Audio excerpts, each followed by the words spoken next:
bersyukur kepada Tuhan. Kita bersyukur kepada Tuhan Yesus pada saat siang hari ini, bahwasanya kita ada di tempat ini saat ini bukan karena kuat kita, bukan karena hebat kita, tetapi karena kasih anugerah Tuhan lah kita boleh ada saat ini di tempat ini. Oleh karena itu, Bapak Ibu Saudaraku yang terkasih di dalam nama Tuhan Yesus, saat ini kita mau sembah Tuhan, kita mengagungkan Tuhan. Mari kita masuk dalam hadirat Tuhan. Saat ini ambil sejenak sikapmu dan bersekutu di hadapan Tuhan.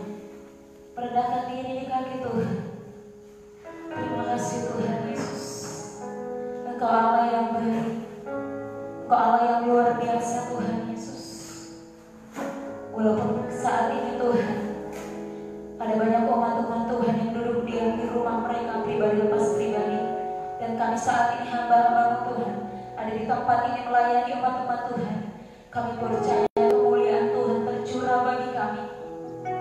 Sesuai dengan firman-Mu Tuhan berkata bahwa di mana 2 atau 3 orang berkumpul di dalam nama Tuhan, di situ Tuhan ada mengurapi, memimpin, dan memberikan kami semangat, sukacita, dan kemuliaan tercurah bagi kami. Terima kasih Tuhan Yesus. Terima kasih Bapa. Engkau yang terbesar di dalam hidup kami, di dalam segala yang terjadi di dalam hidup kami Tuhan. Engkau yang terbesar, Bapa yang baik. Saat ini Bapak Ibu Saudaraku, mari kita sembah Tuhan.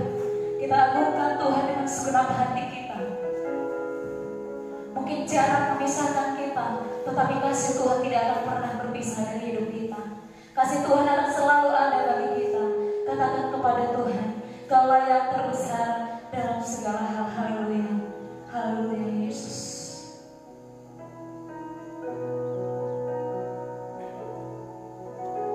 Kaulah yang terbesar dalam segala hal yang telah terjadi kepada perlu ku getar, tak perlu getar hadapi semua. Kuasa-Mu bekerja di hidup, katakan Kaulah yang terbesar, Kaulah yang terbesar dalam segala yang telah terjadi kepada perlu ku getar, tak perlu getar hadapi semua. Kuasa-Mu bekerja, Kuasa-Mu bekerja di hidup. Besar kuasa-Mu, besar kuasa-Mu memulihkanku, besar kuasa-Mu mengangkatku, besar kuasa-Mu menyelamatkanku. Selamanya ku hidup dalam kuasa-Mu.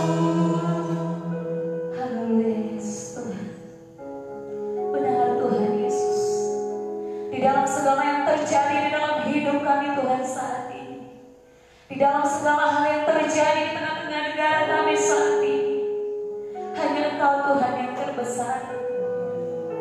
Saat ini Tuhan Yesus, kami tidak akan takut dan kami tidak akan gentar Tuhan Yesus, sebab Engkau ada, Allah yang berkuasa. Engkau berkuasa atas hidup kami Tuhan, dan kami tidak akan gentar Tuhan Yesus, sebab kuasa-Mu lebih besar dari segalanya Tuhan. Terima kasih Tuhan Yesus. Bapak Ibu Saudaraku yang terkasih, saat ini agungkan Tuhan dengan segenap hatimu. Imani dan percayai bahwa Engkau tidak perlu gentar akan segala yang terjadi di dalam hidupmu, akan segala masalah problema yang terjadi di dalam keluargamu. Allah kita yang kita sembah, Dia berkuasa atas hidup kita. Dia pemilik segala-galanya. Oleh karena itu Bapak Ibu Saudara, Engkau punya waktu untuk Tuhan. Persembahkan segalanya untuk Tuhan. Persembahkan dengan segenap hatimu kepada Tuhan, supaya Tuhan berkenan atas hidupmu. Katakan dengan sungguh lagi kepada Tuhan, Kaulah yang terbesar dalam segala hal. Kami undang Bapak Ibu Saudara untuk bangkit berdiri. Kita harumkan Tuhan, kita muliakan Tuhan. Katakan dengan segenap hati. Kaulah yang terbesar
Kami boleh berkumpul di tempat ini Bapak, buahkan kekuatan kami, buahkan kegagahan dan kebolehan kami di hadapan.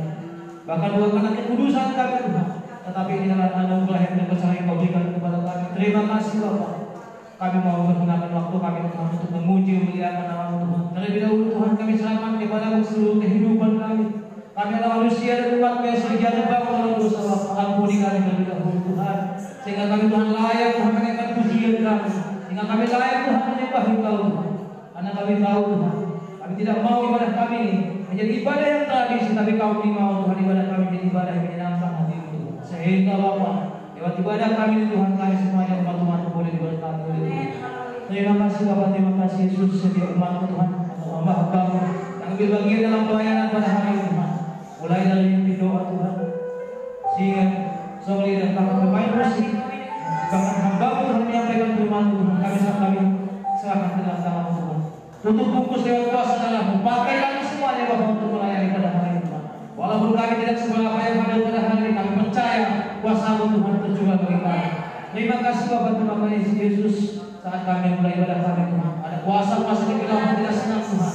Di sini kami Tuhan bersama dengan hamba-Mu Tuhan, mengundang kuasa-Mu, mengusir segala kuasa-kuasa di dalam jahat, mengembalikan mantul kami doa kami dalam nama Yesus. Kami dalam nama Yesus. Kami undang kuasa Roh Kudus. Kami dalam hati kami, bahkan pikiran kami, dalam hal ibadah kami. Terima kasih Bapak, terima kasih Yesus. Bahkan semuanya Tuhan umat-Mu yang tidak dapat hadir Tuhan karena situasi di negara kami Tuhan, kami Tuhan Bapak, dimanapun semua umat-Mu berada, Engkau lindungi dan berkati. Engkau Tuhan yang selalu bersama-sama dengan kami semuanya Tuhan, dimanapun kami berada, Engkau selalu bersama dengan kami. Bahkan semuanya penyakit yang ada di dunia ini Tuhan, bahkan virus corona sekalipun, kami percaya dia tidak akan dapat menghampiri kami, karena kami tahu kami punya Tuhan, punya Yesus yang luar biasa. Terima kasih Bapak, terima kasih Yesus. Kami mulai ibadah kami ini hanya di dalam nama Yesus. Kami berdoa Yesus. Haleluya. Amin.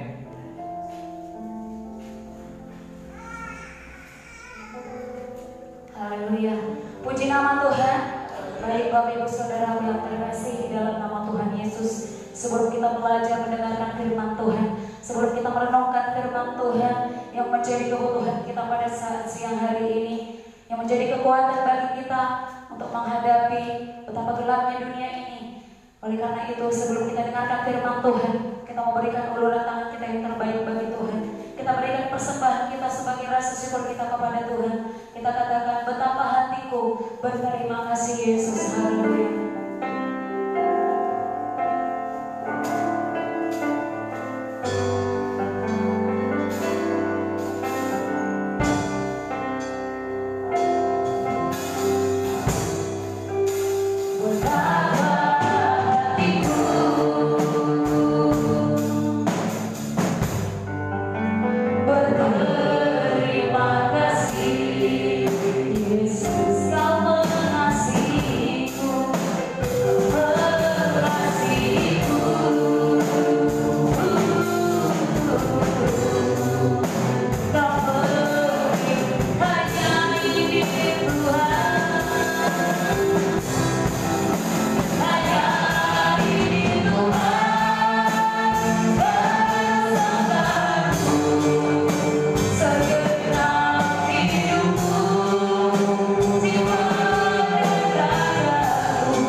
Sehingga firman itu bisa berakar, berbuah, bahkan menghasilkan buah yang baik di dalam kehidupan kita. Kita angkat pujian kita sambut firman Tuhan dengan pujian kita kepada Tuhan. Sinar kemuliaan-Mu Bapa memenuhi sekelilingku. Haleluya, haleluya Yesus.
Lukas 23 ayatnya yang pertama.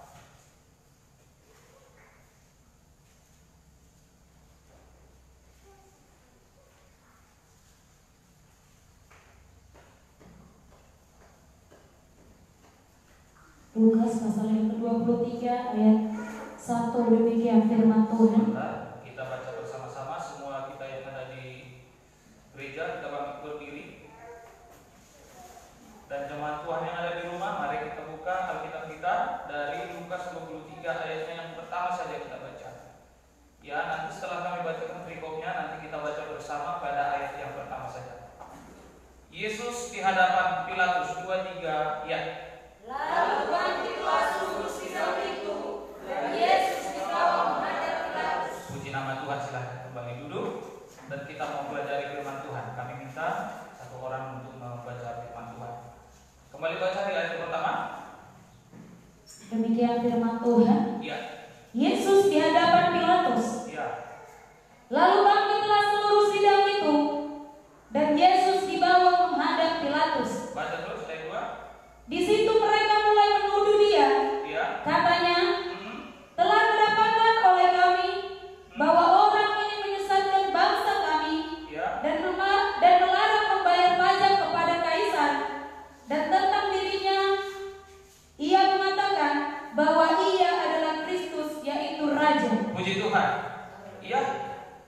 Orang Yahudi membawa Yesus kepada Pilatus untuk disidang, untuk dihakimi bahwa Yesus ini tidak layak hidup, ya, bahwa Yesus ini harus dihukum mati. Nah, dan mereka mengatakan bahwa Yesus pernah berkata kepada mereka dirinya adalah Kristus, yaitu Raja.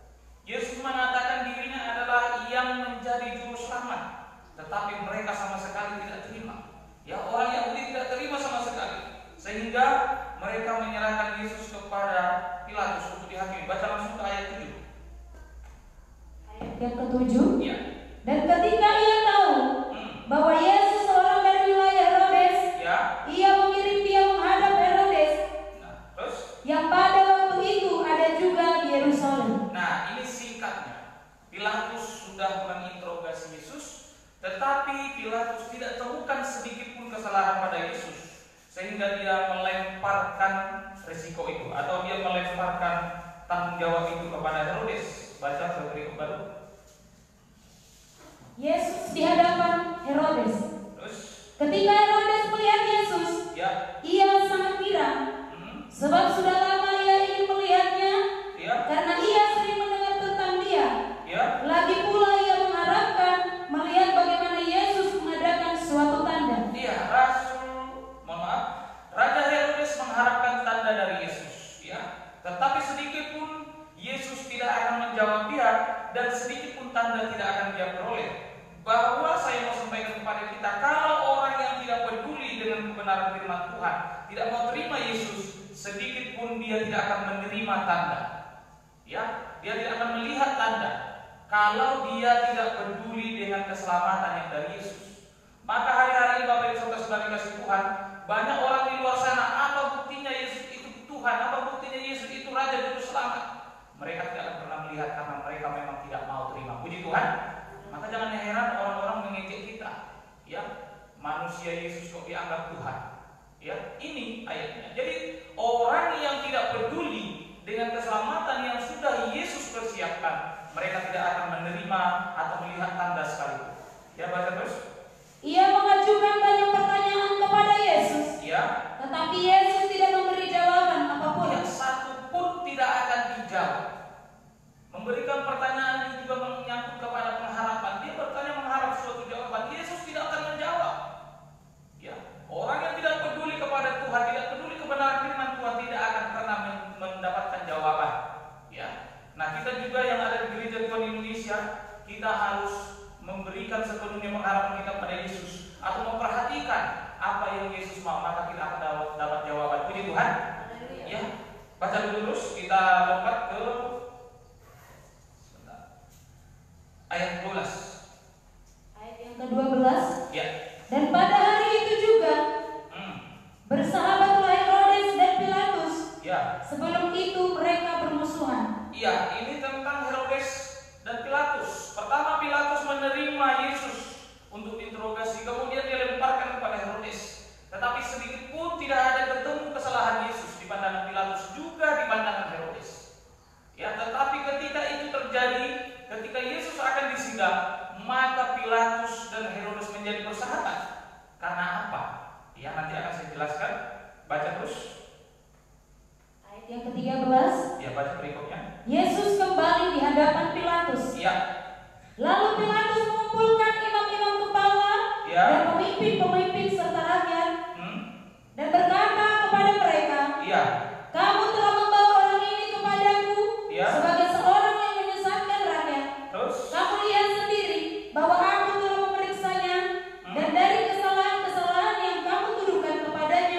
tidak ada yang kudapati padanya. Iya, tidak ada kudapati padanya. Tidak ada didapati Pilatus kesalahan Yesus. Teruskan ayat berapa lagi? Ayat yang ke-15. Iya, ayat 15. Dan Herodes juga tidak. Dan Herodes juga tidak. Pilatus dan Herodes tidak temukan kesalahan Yesus. Teruskan. Sebab ia mengirimkan dia kembali kepada kami. Ya. Sesungguhnya tidak ada suatu apapun yang dilakukannya yang setimpal dengan hukuman mati. Yang setimpal dengan hukuman mati. Yang menjadi inti pelajaran kita hari ini saya mau sampaikan kepada kita, hukuman mati. Coba baca Wahyu 6 ayat 8.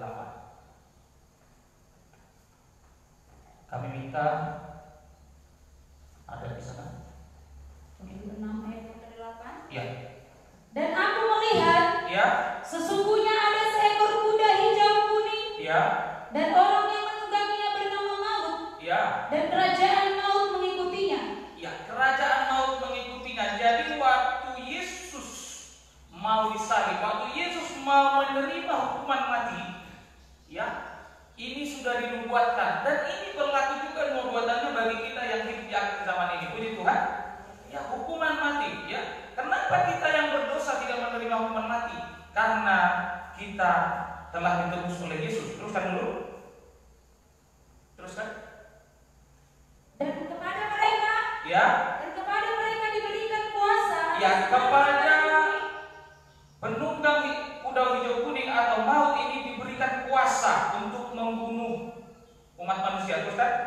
Untuk membunuh dengan pedang, Ya. dan dengan kelaparan dan sampar, Dengan kelaparan dan sampar terus. dan dengan binatang-binatang buas yang di bumi.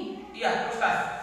Dan ketika anak domba itu membuka materai yang kelima, Iya, ini materai yang kelima ya. Kita kalau belajar materai ini tentang hukuman-hukuman Tuhan. Terus kan? aku melihat di bawah mesbah jiwa-jiwa mereka. Aku yang telah melihat di dibunuh. bawah mesbah jiwa-jiwa mereka. Ya, Rasul Yohanes melihat di bawah mesbah ada jiwa-jiwa. Ya, ini sebenarnya wahyu Yesus Kristus yang diberikan kepada Yohanes untuk nubuatannya. Terus kan? Yang telah dibunuh Aha. oleh karena firman Allah. Yang telah dibunuh oleh karena firman Allah. Nah, nubuatan telah ditunjukkan oleh Yesus kepada Yohanes bahwa ada jiwa-jiwa yang dibunuh oleh firman Allah. Nah, itu juga yang terjadi kepada Yesus. Bagaimana jiwa-jiwa yang mati terbunuh karena firman Allah, itu mereka menteladani apa yang sudah Yesus tinggalkan. Puji Tuhan. Yesus menjadi mati terhadap maut itu karena Yesus mau tunjukkan bahwa Yesus menang terhadap maut itu. Puji Tuhan. Ya, dalam surat Roma dikatakan upah dosa adalah maut. Upah dosa adalah maut. Jadi orang yang berdosa harus mati. Maut itu kematian atau Hades. Ya, orang yang berdosa harus mati sehingga Yesus mati. Kenapa? Emang Yesus berdosa? Itulah artinya Yesus menggantikan dosa. Ya, makanya dia harus mati. Nah, ketika orang harus mati, tetapi dia akan berkenan di hadapan Tuhan sekali-kali karena dia mati karena kebenaran firman Tuhan. Ya, Yesus memang bukan mati karena kebenaran firman Tuhan, tapi karena dia melaksanakan tugas yang dari Bapa. Tetapi yang tugas yang dari Bapa itu diperkatakan kepada Yesus, itu juga firman. Ya, teruskan dulu di Wahyu. Dan oleh karena kesaksian yang mereka miliki, Ya, terus dan mereka berseru dengan suara nyaring, mereka berseru dengan suara nyaring. katanya, Berapa lamakah lagi? ya penguasa yang kudus dan benar, Ya penguasa yang kudus dan benar. engkau tidak menghakimi dan tidak membalaskan darah kami kepada mereka yang diam di bumi. Jiwa-jiwa orang yang mati karena kebenaran firman Tuhan berseru kepada Tuhan, kapan lagi akan dihukum mereka yang sudah membunuh kami? Ya. Jadi jiwa-jiwa itu berseru. Banyak jiwa-jiwa hamba-hamba Tuhan akhir-akhir ini yang sudah juga kembali kepada Bapa karena proses pembunuhan oleh orang-orang yang membenci kebenaran firman Tuhan. Tetapi ini ayatnya mereka semuanya dikumpulkan Allah di bawah suatu mezbah. Puji Tuhan. Dikumpulkan Allah di bawah suatu mezbah. Tetapi mereka berseru dari sana, apa yang Tuhan katakan kepada mereka? Teruskan.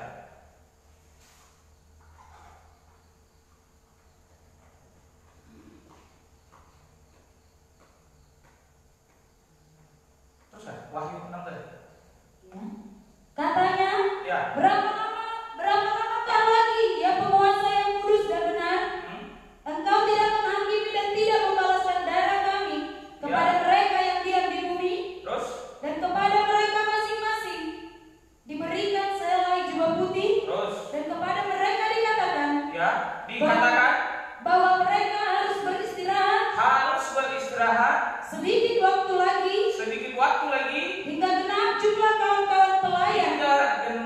jumlah apa?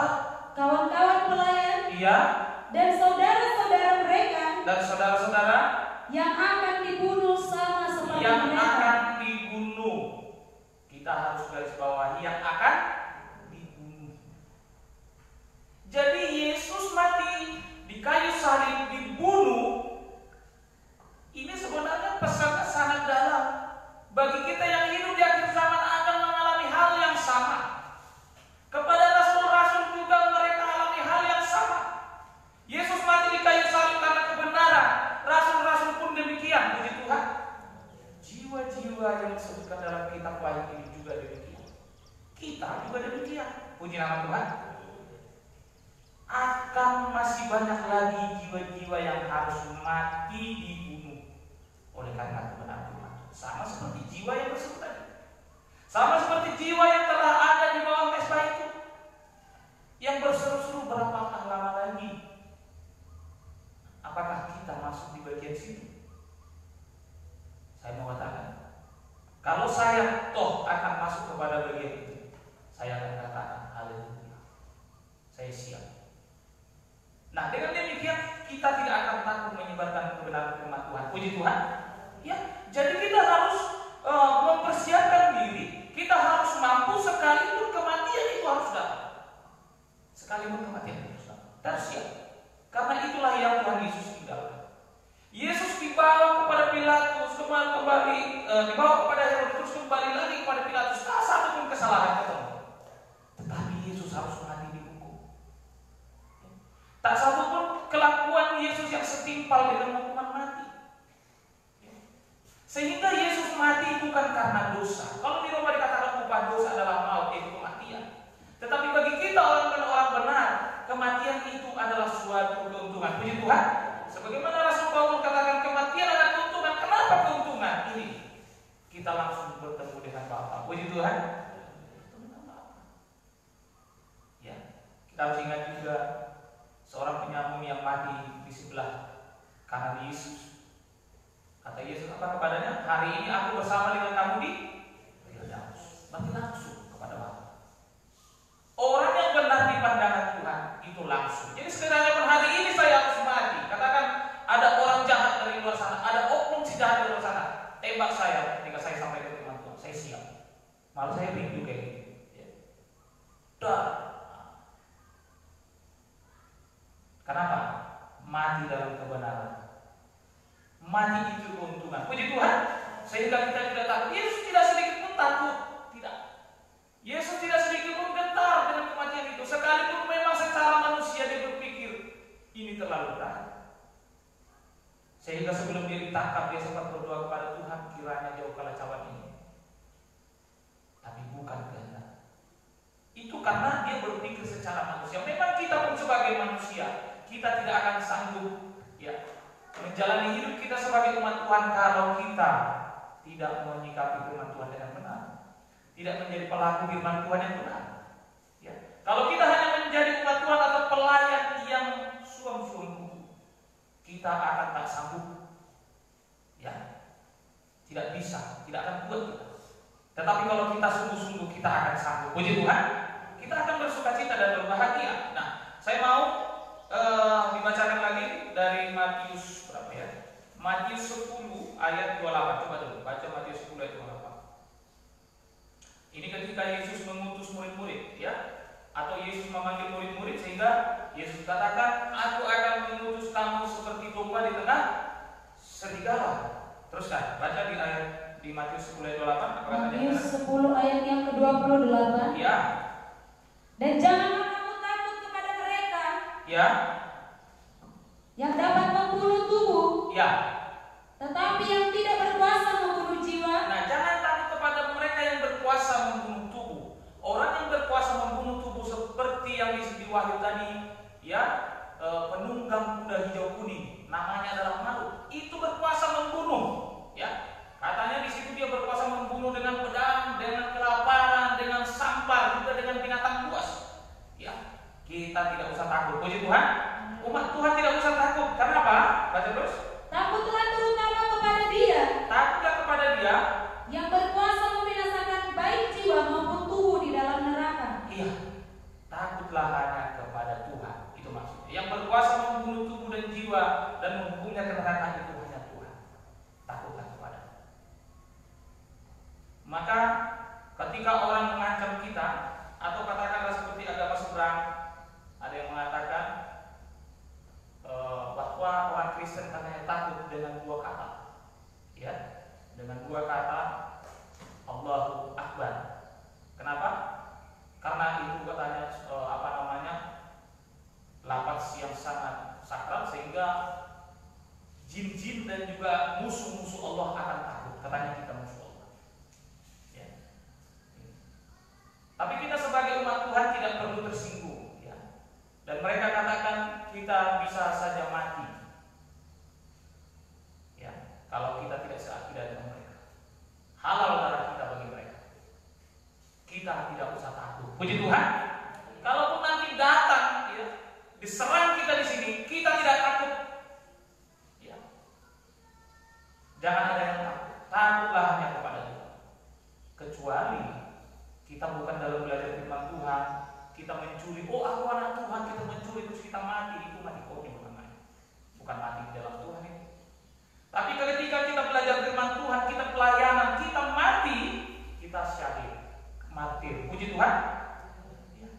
Nah, itu berkenan di hadapan Tuhan. Jadi firman Tuhan katakan, Yesus sendiri katakan jangan takut kepada mereka-mereka. Ya. Nah, kembali ke Wahyu 6 ayat 8 dulu. Penunggang hijau kuning tadi. Ya, di sana ada 4 kuasa yang diberikan kepada penunggang hijau, kuda hijau kuning.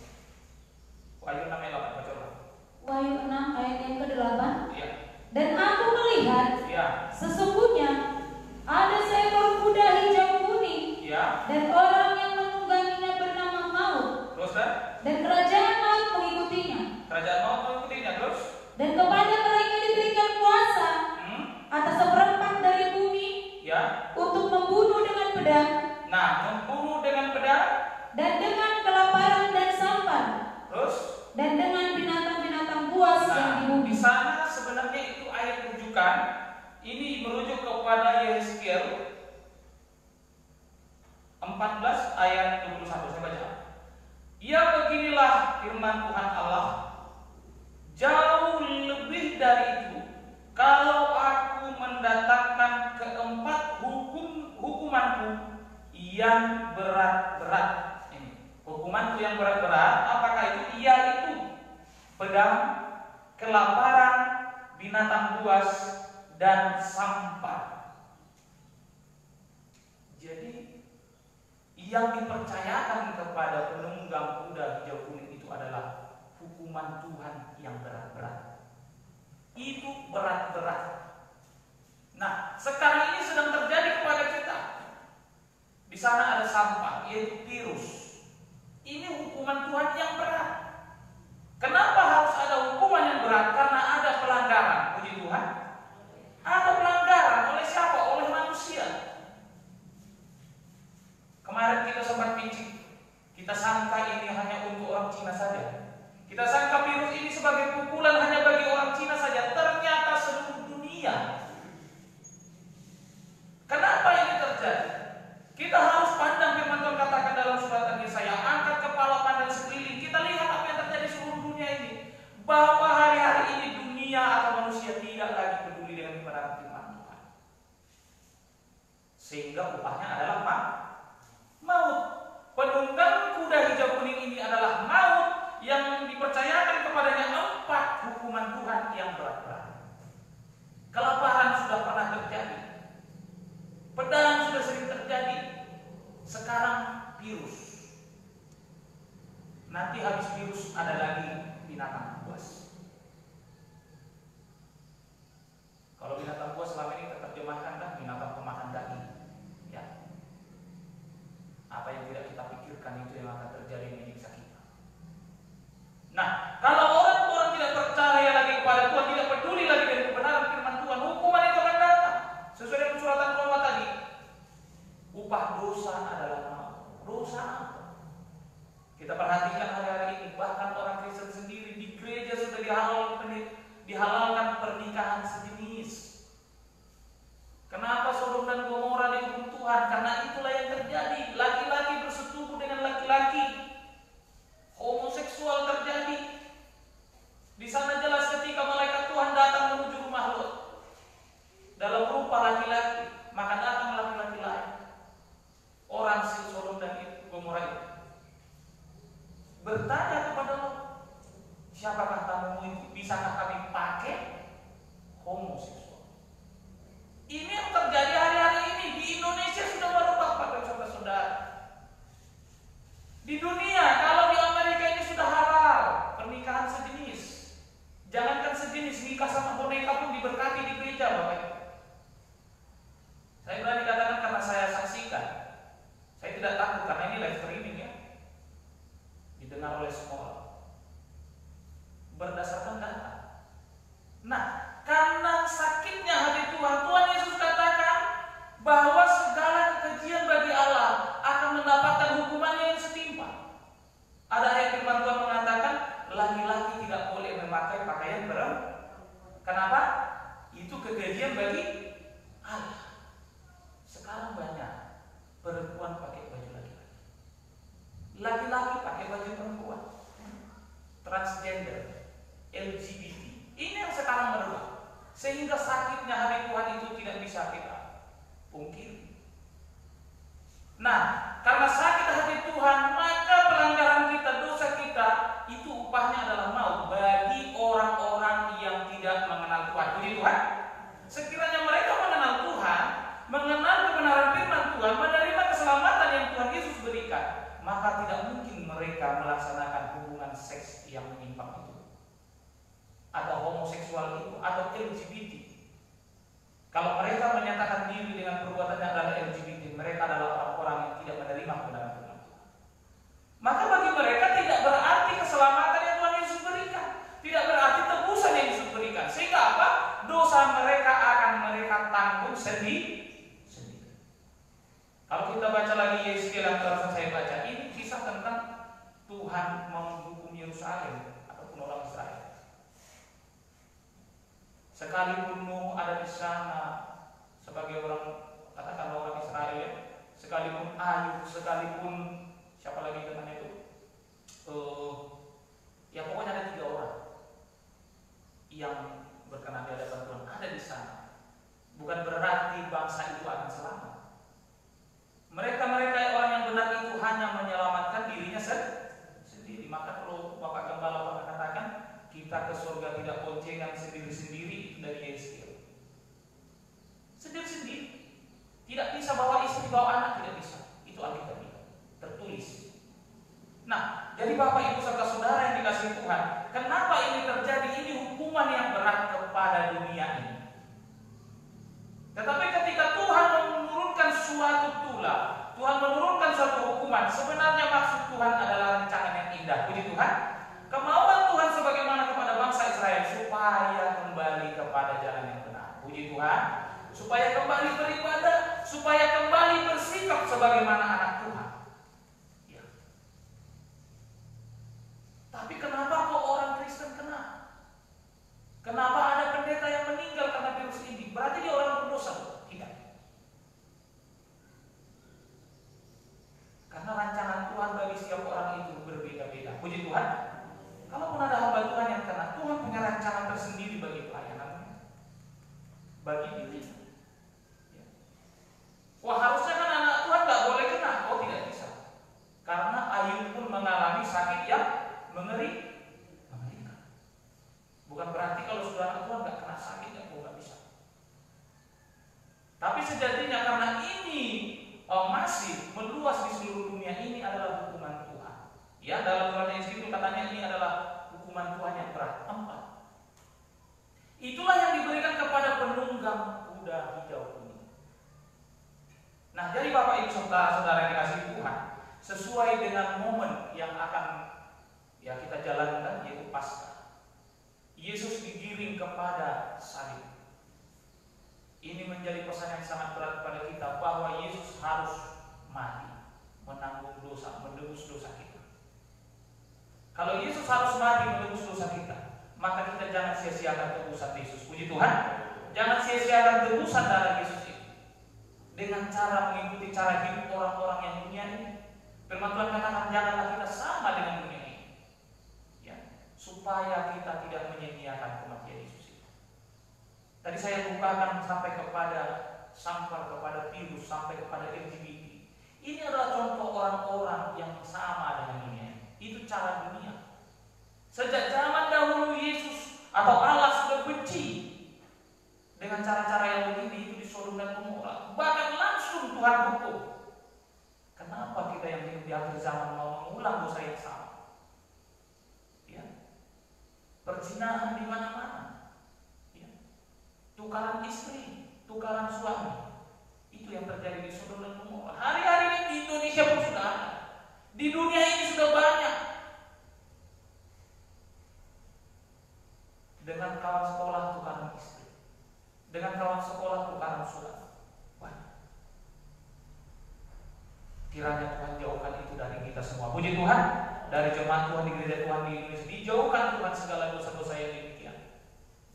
Nah, kalaupun virus corona ada menjangkit umat-umat Tuhan seperti saya katakan tadi, kita baca satu ayat untuk itu. Sebentar saya buka. Kita buka dari Yeremia 33 ayat 6. Ya, ini topiknya adalah pemulihan Yerusalem. Ya, Yerusalem itu adalah rohaninya umat-umat Tuhan. Kita umat-umat Tuhan. Puji Tuhan. Kita juga bisa dikatakan adalah ya Israel rohani atau Yerusalem rohani.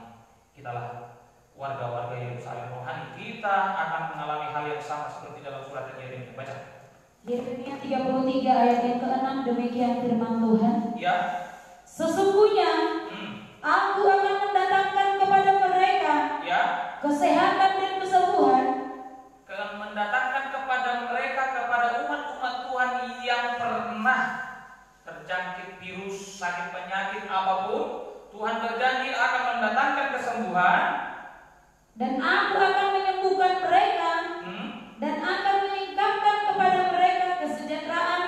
Kesejahteraan, selain kesembuhan akan diberikan juga kesejahteraan. Terus dan keamanan yang berlimpah-limpah. Keamanan yang berlimpah-limpah. Puji Tuhan. Kalaupun tadi ada penunggang kuda hijau kuning membawa kematian lewat pembunuhan, membawa kelaparan, membawa binatang buas dan membawa virus, Tuhan jamin di sini bahwa kita akan diberikan keamanan yang berlimpah, keamanan yang berlimpah-limpah. Dan juga jaminan kesembuhan dan juga kesejahteraan. Puji Tuhan. Puji Tuhan. Ya, bagi jemaat Tuhan juga yang ada di rumah, kalau ada sakit penyakit juga Tuhan akan pulihkan, itu janji Tuhan. Ya. Kalau ada yang gelisah, terancam oleh oknum-oknum di luar sana yang tidak suka dengan kita umat-umat Tuhan, keamanan yang berlimpah-limpah Tuhan jaminkan. Nah, Bapak Ibu saudara-saudara dikasihi Tuhan, hari-hari ini banyak sekali kuasa kegelapan, banyak intimidasi dari sekitar kita. Berhubung kita juga minoritas di bangsa ini, di negara ini, kita sering juga diintimidasi. Jangan sedikit pun takut, jangan sedikit pun getar. Puji Tuhan. Kalau mereka ternyata ditunggangi kuasa kegelapan, Tuhan sudah kasih kita kuasa untuk menginjak-injaknya. Puji nama Tuhan. Ya. Dan firman Tuhan katakan, kita tidak berlawanan melawan daging. Kita tidak berperang melawan daging, tetapi melawan penghulu di udara. Tapi tidak menutup kemungkinan penghulu di udara merasuki oknum-oknum jahat. Sehingga apa? Sehingga oknum jahat itu bergerak secara daging. Kalaupun itu datang, firman Tuhan katakan, kita tidak usah takut. Yesus katakan, tidak usah takut. Karena apa? Di Wahyu 6 dicatat bahwa jiwa kita Tuhan pelihara. Dan sudah dinubuatkan bahwa umat Tuhan, hamba-hamba Tuhan, pelayan-pelayan Tuhan, harus ada lagi yang mati sama seperti mereka yang jiwanya tadi dibawa Meswah itu. Kalau ternyata kita bagian dari itu, kita harus siap. Amin. Pelayan harus siap. Harus siap. Nah, Bapak Ibu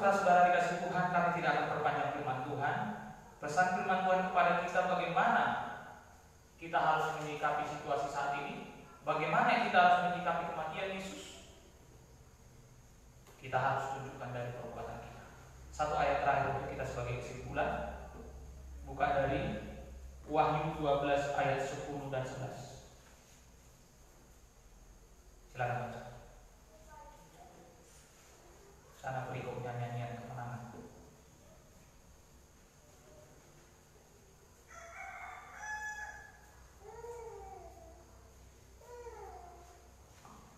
Wahyu 12 ayat yang ke-10 dan ke-11. Iya. Nyanyian kemenangan. Dan aku mendengar suara nyaring di surga berkata, Iya. sekarang telah tiba keselamatan dan kuasa Iya. dan pemerintahan Allah kita Iya. dan kekuasaan Dia yang diurapinya, Terus. karena telah dilemparkan ke bawah pendakwa saudara-saudara kita Terus. yang mendakwa mereka siang dan malam di hadapan Allah kita. Terus. Dan mereka mengalahkan Dia oleh darah anak domba Oleh darah anak domba. Terus. dan oleh perkataan kesaksian mereka. Perkataan kesaksian. Puji Tuhan. Terus. Karena mereka tidak mengasihi nyawa mereka sampai ke dalam maut. Iya. Kita akan menang oleh darah anak domba, oleh kesaksian kita lewat perbuatan kita, dan oleh karena kita tidak menyayangkan nyawa kita sekalipun harus mati. Puji Tuhan, di dalam Tuhan. Nah, jadi Bapak Ibu saudara-saudara, marilah kita menyayangi Kristus saja, jangan kita sayangkan nyawa kita. Firman Tuhan katakan, siapa yang menyayangi nyawanya akan kehilangan nyawanya. Tetapi siapa yang mengasihi Tuhan akan mendapatkan nyawanya. Jiwanya akan selamat sampai ke surga. Demikian firman Tuhan yang kita pelajari. Tuhan Yesus memberkati. Kita angkat satu pujian di hadapan Tuhan. Katakan kepada Tuhan, aku berserah.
hari ini.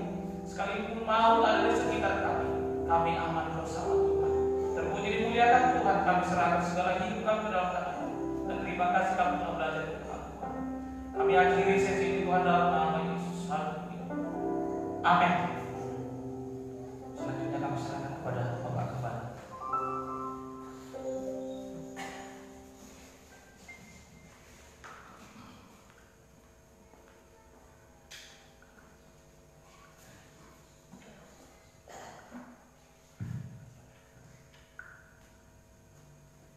Sekali lagi kita angkat pujian itu dan kita yang dikatakan haleluya, karena apapun yang sudah kita rasakan ini adalah kasih Tuhan.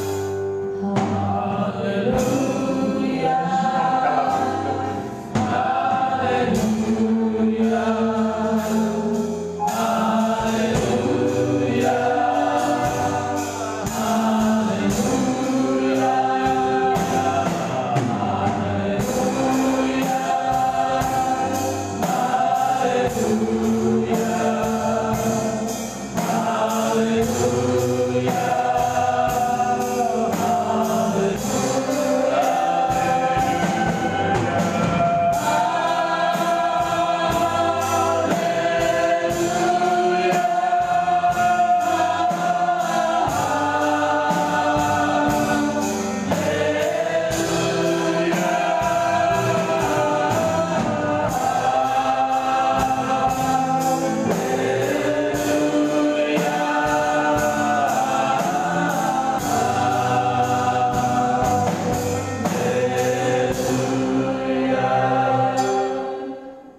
terpujilah Engkau Allah kami yang baik, Allah yang ajaib, Allah yang luar biasa. Terima kasih Tuhan, kami telah merasakan kasih-Mu.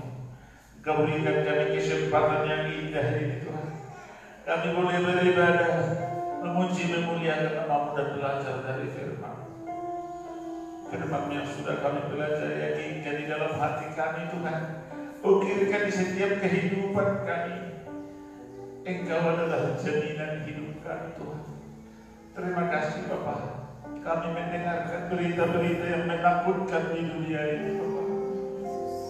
Seluruh dunia digentarkan oleh penyakit, virus yang membahayakan itu. Umat-umat Tuhan akan dilindungi dimanapun umat-umat Tuhan berada. Dimanapun jemaat gereja Tuhan Indonesia berada, darah Yesus menyelimuti, sehingga tidak akan mendapat bahaya apapun.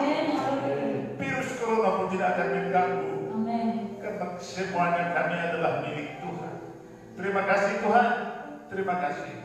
Hamba doakan kepada-Mu Tuhan, semua sidang jemaat maupun yang di rumah yang mengikuti acara ini, berkati mereka. Lindungi Tuhan, jaga sebagaimana Engkau menjaga jemaat. Terima kasih Tuhan, saat ini juga berdoakan kepada-Mu juga anak-anak kami, anak-anak jemaat-Mu Tuhan yang di perantauan, mungkin ada di Malaysia, ada di mana-mana Tuhan.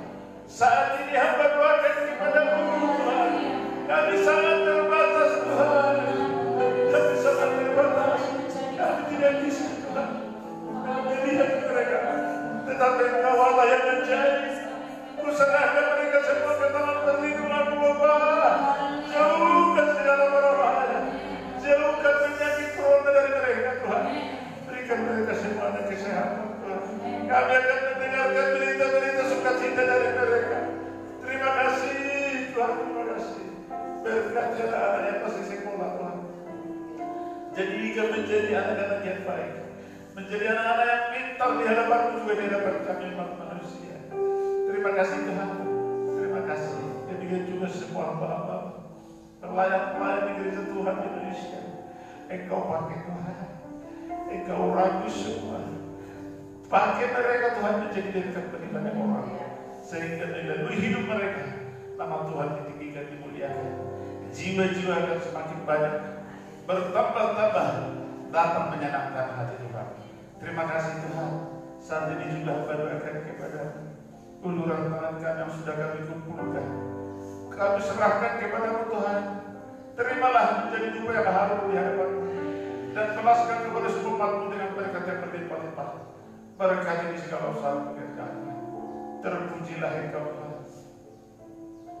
2 kali yang singkat, yang jauh dari sempurnakan dalam kasih-Mu Tuhan, hanya Kau balaskan dalam nama Yesus Tuhan kami. Terpujilah Engkau Tuhan saat ini kau selama-lamanya. Haleluya. Saudara, kembalilah, bawalah berkat dari Allah, berkat anugerah dari Allah Bapa, dan kasihnya Tuhan Yesus Kristus, beserta persekutuan Roh Kudus menyertai kita sekalian saat ini kekal selama-lamanya. Haleluya. Amin.